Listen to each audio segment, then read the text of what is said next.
काली पहाड़ी का तांत्रिक। उत्तराखंड के एक छोटे गांव नैला में एक रहस्यमय काली पहाड़ी थी। कहते हैं कि वहाँ एक तांत्रिक रहा करता था, भीषणानंद। लोग उसका नाम सुनकर ही कांप जाते थे। उसकी झोपड़ी काली पहाड़ी की चोटी पर थी, जहाँ कोई सामान्य इंसान जाने की हिम्मत नहीं करता था। गांव में ऐसी अफवाह थी कि तांत्रिक मृत आत्माओं ऐसा ही बात करता है और उन्हें अपने इशारों पर नचाता है। बच्चों को डराने के लिए माँ बाप कहा करते, सो जा नहीं तो भीषणानंद आ जाएगा। एक दिन गांव में एक नया परिवार आया, राकेश, उसकी पत्नी मीरा और 8 साल का बेटा अर्जुन। राकेश शहर ऐसा ही था और इन किस्सों पर यकीन नहीं करता था। वह वैज्ञानिक सोच रखता था। लेकिन अर्जुन को गांव के बच्चों ने काली पहाड़ी के डरावने किस्से सुना दिए। एक रात अर्जुन घर ऐसा ही गायब हो गया। राकेश और मीरा ने यूस बहुत ढूंढा, लेकिन कहीं पता नहीं चला।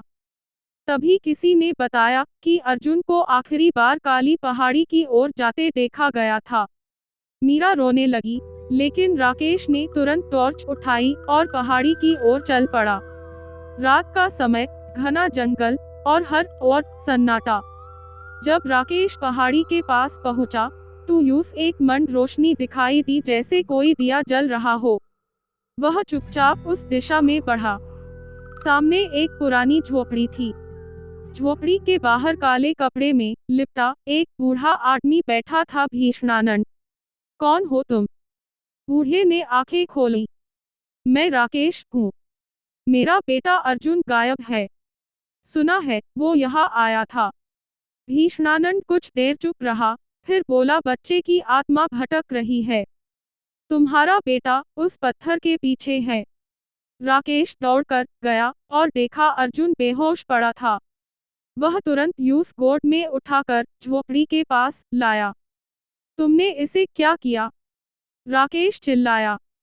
मैंने इसे बचाया है, तांत्रिक बोला। इस पहाड़ी पर एक पुरानी आत्मा है, एक बच्ची की जो 100 साल पहले मरी थी। वह हर साल किसी बच्चे की आत्मा को पकड़ लेती है। अर्जुन को भी उसने पकड़ लिया था। मैंने अपनी तंत्र विद्या ऐसा ही यूस छुड़ाया है। राकेश को यकीन नहीं हुआ, लेकिन अर्जुन की नब्ज धीरे धीरे लौट रही थी। उसने झोपड़ी ऐसा ही कुछ धुएं और माला की खुशबू महसूस की। वहाँ एक बड़ा तांत्रिक चक्र बना हुआ था, जिसमें काले धागे, नींबू और राख रखी थी। तुम्हें इस जगह ऐसा ही दूर रहना होगा, भीषणानंद बोला। यहाँ की शक्तियाँ बहुत पुरानी है। राकेश अर्जुन को लेकर नीचे गांव लौट आया।